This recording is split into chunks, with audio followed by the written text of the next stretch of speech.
हमें मारने भी आ जाते हैं उस पर, मतलब हम पे ही लाठियाँ चल रही हैं, हम पे शेल चल रहे हैं, और फिर आपको गालियाँ नहीं देंगे तो फूल थोड़ी ना भेजेंगे घर पे। नहीं थी, बहुत सारी थी, बहुत सारी थी। उनको उन्होंने इतना मारा कि मतलब मैं शॉक थी ये देखकर कि मतलब। और ये मर्द पुलिस वाले, और मर्द एक मर्द भी नहीं, कोई 4 मर्दों ने एक औरत को पकड़ा हुआ था, कोई एक टांग से, एक ने दूसरी टांग से, किसी ने एक बाजू से दूसरी बाजू से, और इस तरह सड़कों पे घसीट रहे थे वो कि मैं हैरान थी कि इन मर्दों के घरों में औरतें नहीं हैं। इन्होंने अपने घर में माँ बहन बेटी कोई रिश्ता नहीं देखा। मतलब आपकी बेशक आपकी ड्यूटी भी हो तो आप में ड्यूटी में भी आप कोई अपनी शर्म घर रख के तो नहीं आ जाते, आप अपनी इंसानियत घर रख के तो नहीं आ जाते। आपको पता है कि आपने ड्यूटी भी करनी है, तो कोई मर्द तो हाथ लगा ही नहीं सकता किसी औरत को, हाथ ही नहीं लगा सकता। इस तरह सड़कों पे घसीटना, मारना, या बाल खींचना, या दुपट्टे खींच लेना, या कपड़े फाड़ देना, ये तो मैंने कभी देखा ही नहीं था, ना मैंने कभी सोचा था कि इस तरह भी ये कर सकते हैं। तो हम वो वहाँ पे मौत की जगहों में रहते होते थे सारे। कितना टाइम? हम 10 महीने रहे मौत की जगहों में। 9 मई पे आते हैं। 9 मई को आप और आपकी बहन फलक, पहले तो अपना बताएं कि आपको कब पता चला कि इमरान खान गिरफ़्तार हुए हैं, कहाँ पे थी, क्या कर रही थी आप?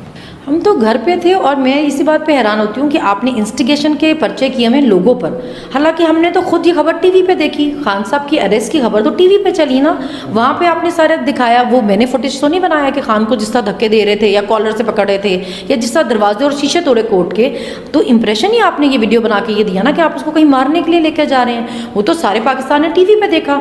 आप ये तो सवाल ही नहीं बनता आप कहें कि जी किसके कहने पे और किसके दिखाने पे और किसके को सोशल मीडिया अकाउंट को देख के आप निकले। हम तो टीवी देख कर निकले, हमें तो ये भी नहीं पता था प्रोटेस्ट है कहाँ पे, क्योंकि उस दिन इंटरनेट बंद किया हुआ था इन लोगों ने, सिर्फ टीवी पे चल रहा था वो। तो फिर अब जिसने टीवी पे चलाया आपको उसको पकड़ना चाहिए कि भाई क्यों बनाया फुटेज और क्यों मेन स्ट्रीम मीडिया पे चलाया। लोग तो उसको देख के निकले, हम भी उसको देख के निकले, हमें पता नहीं था प्रोटेस्ट कहाँ पे है। आप और आपकी बहन कहाँ पहुँची सबसे पहले? हम सबसे पहले जमान पार्क गए तो वहाँ कोई भी नहीं था, 2-4 यूट्यूबर्स थे बस। उनसे पूछा, उन्होंने कहा कि नहीं वो तो लिबर्टी में प्रोटेस्ट है। फिर वहाँ पे लोगों ने रास्ता बंद कर दिया हुआ था, वहाँ से इतनी मुश्किल निकले। कोई कभी रिक्शा ढूंढा कि भैया हमें लिबर्टी तक छोड़ दें, वो रास्ते नहीं खोलते थे। फिर उनकी इतनी मिन्नतें की कि भैया हमें जाने दें प्लीज़। तो फिर वो हम लिबर्टी वहाँ गए, तो वहाँ पर भी हम जब गए तो सबसे पहले मैंने ये अपने बयान में भी बताया था, सबसे पहले हमें वहाँ पर सादिया सुहेल मिली, और उन्होंने कहा कि मैंने उनसे कहा, वो वापसी की तरफ आ रही थी, मैंने उनको कहा यहाँ पे भी अब प्रोटेस्ट नहीं है। तो उनका नहीं हम तो उधर धरने की कॉल, अब आप धरने देने के लिए जा रहे हैं वो कैंट में। तो वो तो हमने कहा अच्छा चलें ठीक है। फिर हमारे पास कन्वेंस तो थी नहीं, इसलिए हम पैदल ही गए, क्योंकि उस वक्त जो हालात थे सारे रास्ते बंद थे, कोई तैयार ही नहीं हो रहा था छोड़ने के लिए। तो फिर हमने कहा फिर हम पैदल ही चले जाते हैं। तो मुझे हैरानी है कि आप किसने बताया और किसने कहा, और जिन लोगों को, जो लोग थे ये बस IPP ज्वाइन की है तो खैर है जी। हालांकि ऐसा नहीं कि उन्होंने मुझे कुछ कहा था कि आपने वहाँ जाके कोई आग लगा देनी है, या उन्होंने मुझे कहा धरना है, वहाँ जाके बैठ जाना है कैंट में। तो मैंने कहा जी ठीक है, हम फिर पैदल चलते हैं, वहाँ जाके बैठना ही है। तो हमें तो यही पता था कि वहाँ जाके बैठना है, धरना है। ठीक है। और आप वहाँ कोर कमांडर हाउस के बाहर पहुँचे? हाँ। अंदर गई आप? नहीं शुगर अंदर नहीं गई, अंदर गए तो मेरे 13 पर्चे और थे। अब मुझे यही सब पूछते थे कि आपको डर नहीं लगता और ये वो, तो मैं कहती थी मुझे पता है ना कि मैं अंदर गई नहीं हूँ, मुझे पता है मैंने कोई तोड़फोड़ की नहीं है, चाहे जो मर्जी कर ले, मेरी ऐसी कोई फुटेज निकाल सकते ही नहीं है। उनको खुद भी क्योंकि ये पता है, तो इसलिए बेचारे वो रंग बिरंगे पर्चे करते जाते हैं, इधर थी या उधर थी या फलाने शहर में थी, क्योंकि जिनकी तोड़फोड़ करते की फुटेजेस थी वो तो सबके सामने है। अगर 1.5 साल में भी अगर आपको मेरी फुटेज निकाल के नहीं लेके आ सके कि मैं कहीं आग लगा रही हूँ या ये कर रही हूँ, उस पर आप कह देंगे नहीं जी वो इंटरव्यू देखें दे रही थी, इसके इंटरव्यू देने की वजह से ना लोग घर से निकल आए। तो अगर मेरे इंटरव्यू देने की वजह से लोग घर से निकले थे तो फिर खान को क्यों जेल में रखा हुआ है कि इसने पहले से ही प्लान किया हुआ था कि कहाँ कहाँ जाना है, वो तो फिर मेरे इंटरव्यू में नहीं निकले लोग।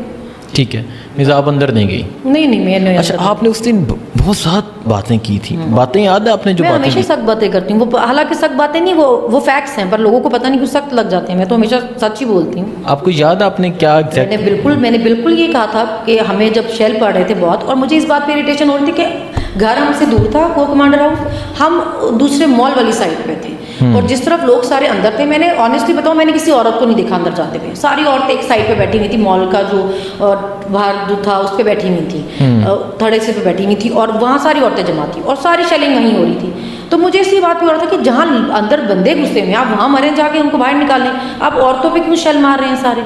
अच्छा, मीन्स शेलिंग अंदर नहीं थी की जा रही? नहीं, उधर शेल नहीं, उधर नहीं जा रहे थे वो, ये जो मॉल ऑफ लाहौर है उस सारे साइड पे शेलिंग कर रहे थे, दूसरी साइड पे को कमांडर हाउस तो जा ही नहीं रहे थे। अब अंदर उधर तो बंदे तो सारे उधर थे, उधर एक साइड पे जहाँ पे एक चौक पे औरतें बैठी थी सारी, वहाँ शेलिंग कर रहे थे। तो उस पर फिर मैंने कहा कि मतलब कमाल है, ये सारा कुछ आप हमारे पैसों से खरीदते हैं, हमारे टैक्स के पैसों से, और फिर आप हमें मारने भी आ जाते हैं उस पर। मतलब हम पे ही लाठियाँ चल रही हैं, हम पे शेल चल रहे हैं, और फिर आपको गालियाँ नहीं देंगे तो फूल थोड़ी ना भेजेंगे घर पे।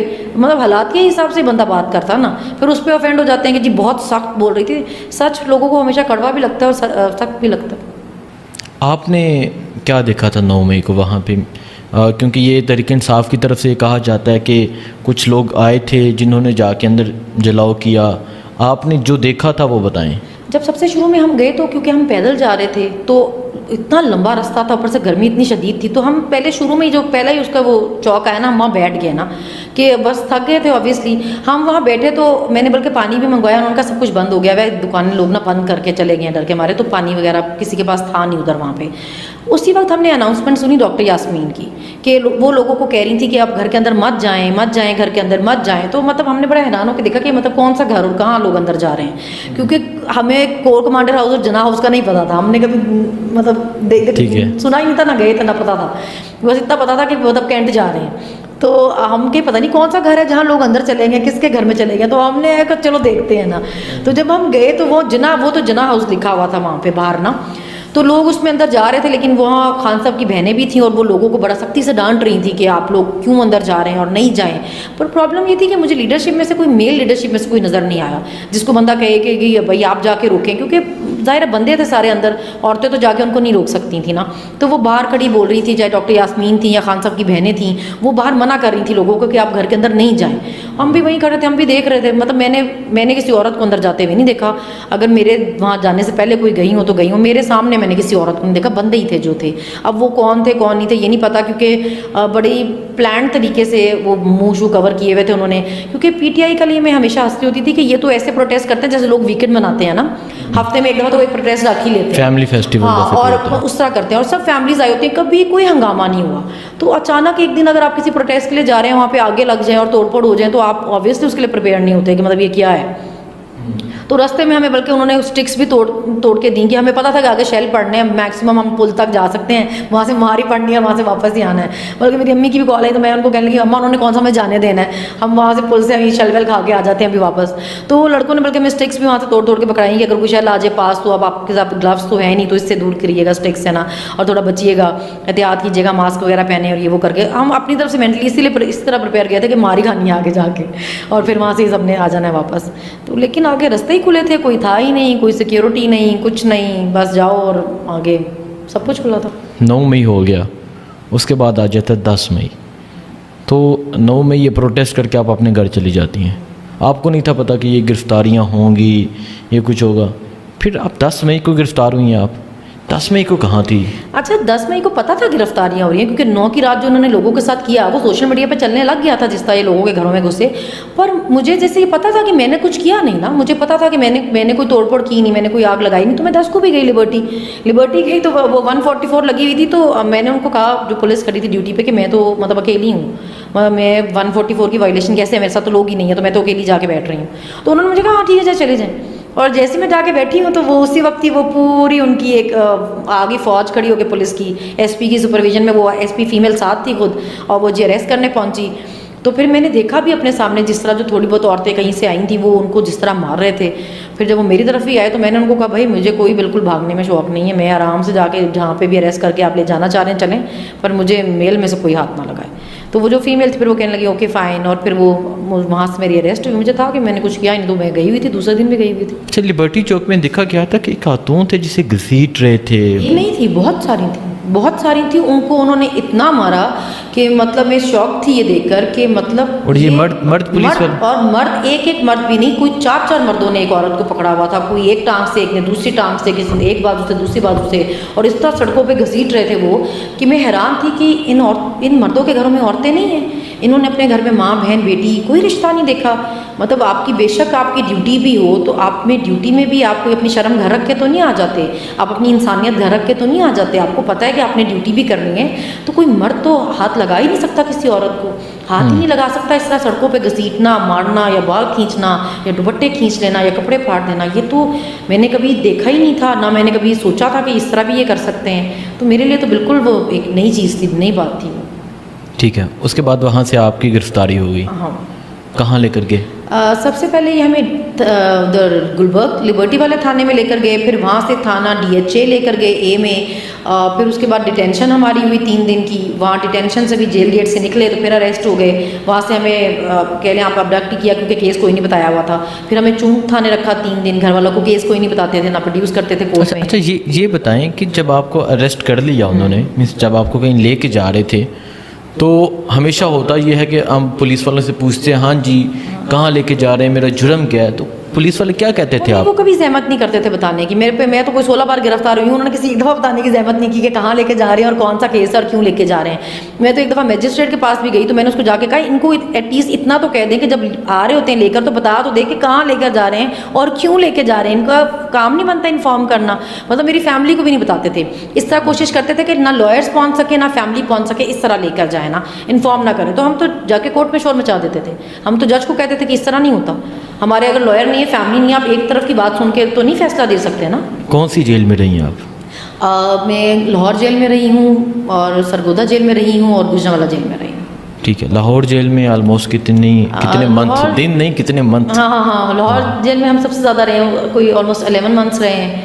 11 मंथ्स वहाँ रहे हैं, कोई सरगोदा जेल 2.5 महीने रहे मेरे ख्याल से, और बाकी सारा टाइम हम फिर गुजरांवाला रहे हैं। अच्छा, मुझे ये बताएं जब आपको जेल में लेके गए तो कहाँ रखा गया, चक्की में या सेल में?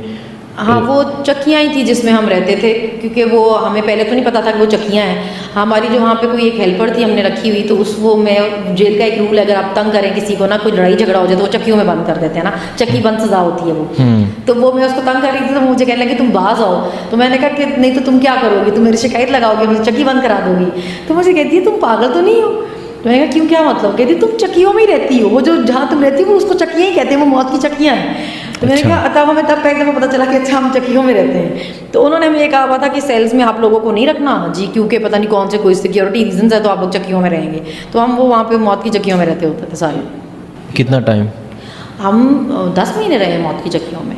अच्छा, मौत की चक्कियों में 10 हाँ, डेथ सेल्स जो थे उनके वहाँ पे उन्होंने 10 महीने रखे हैं। आपके साथ कौन कौन थी जो आपकी चक्की की जो फ्रेंड्स थी, आपके साथ कौन कौन? होता ये था कि मेरी चेंज होती रहती थी, क्योंकि मेरी ज़मानत बार बार जब होती थी और मैं जाके वापस आती थी तो कोई और अरेस्ट हो गया होता था, कोई और उधर आ गया होता था, तो वो चेंज होती रहती थी। ज़्यादा टाइम में रही हूँ आलिया के साथ, आलिया के साथ में ज़्यादा टाइम रही हूँ। और डॉक्टर साहबा क्योंकि हमारी साथ वाली चक्की में होती थी तो वो ज़्यादा टाइम मेरा आलिया के साथ रहा है। गुजरांवाला में भी वही थी और फिर सरगोदा में भी वही थी, तो मैं आलिया के साथ ज़्यादा रही। अच्छा, इतनी खवातीन इकट्ठी रहें तो ये कितना शांत है कि मुश्किल था। हाँ, इमेजिन आप लड़के रख लें इकट्ठे तो वो क्या हाल हो जाए। तो यहाँ इतनी लड़कियाँ बंद कर छोड़ी इन्होंने वो भी PTI की। वो भी PTI की। एग्जैक्टली जैसे मैं बता रही थी कि ये 9 मई से पहले भी अगर आप कोई टॉक शोज देखें ना, मतलब जितने भी उठा के देख लें, उनका मेन टॉपिक ही ये होता था कि PTI की औरतें इनका बोलना देख लो, ये डरती नहीं है, ये हर जगह पहुंच जाती हैं, इनकी वजह से इनकी फैमिलीज भी आ जाती हैं, तो ये तो मतलब कंट्रोल में ही नहीं है, ये तो निडर रहे हैं और ये वो। तो मुझे तो अंदाज़ा था कि जैसे हमें ऑलरेडी इन्होंने टारगेट किया हुआ था, ये प्री प्लान था सारा कि औरतों को डराना है तो किस तरह इनको उठाना है, और वो सारी फिर उन्होंने एक साथ बंद भी कर दी। तो सोचे क्या क्या हुआ होगा। जेल का माहौल कैसा होता था? सुबह कैसी होती थी, शाम कैसी होती थी, नींद कैसी होती थी, खाना कैसा होता था? खाना तो बहुत ही, मैं क्या कहूँ, खाने के बारे में कह नहीं सकती ऐसा, लेकिन खाना बहुत मुश्किल था जेल का। और टाइमिंग्स इस तरह होती थी कि 6 बजे हम बंद हो जाते थे और सुबह 6 बजे तक बंद रहते थे। फिर 6 बजे सुबह हमारे सेल्स खुलते थे जो चक्कियाँ थी हमारी। और बाकी फिर ये होता था कि बाकी का टाइम शुरू में तो 1-1.5 महीना उन्होंने हमें उन चक्कियों से भी नहीं निकाला। उसके बाद फिर उन्होंने हमें इतना अलाउ कर दिया था कि हम बाहर जो जिस तरह बाकी कैदी या हवालाती घूम सकते थे उस तरह फिर हम भी जेल के अंदर घूम फिर सकते थे। जो जेल की आम खवातीन थी, मतलब जो डिफरेंट केसेस में थी पीटीआई के अलावा, वो हमसे बहुत अच्छे तरीके से रहती थी। उनको लगता था पता नहीं कौन है यहाँ पे आ गई हुई हैं, तो उनको वो इसलिए हमारे साथ बड़े अच्छे तरीके से रहती थी। और फिर बाकी सब लोग उनकी हेल्प भी बहुत करते रहते थे, जितनी पीटीआई के लोग थे सबने बहुत हेल्प की हुई है। डॉक्टर साहिबा हो या खतीजा हो या रुबीना आंटी हो या मतलब बहुत लोगों जेल में सबने बहुत हेल्प की हुई है लोगों की, तो इसलिए वो बहुत रिस्पेक्ट करती थी।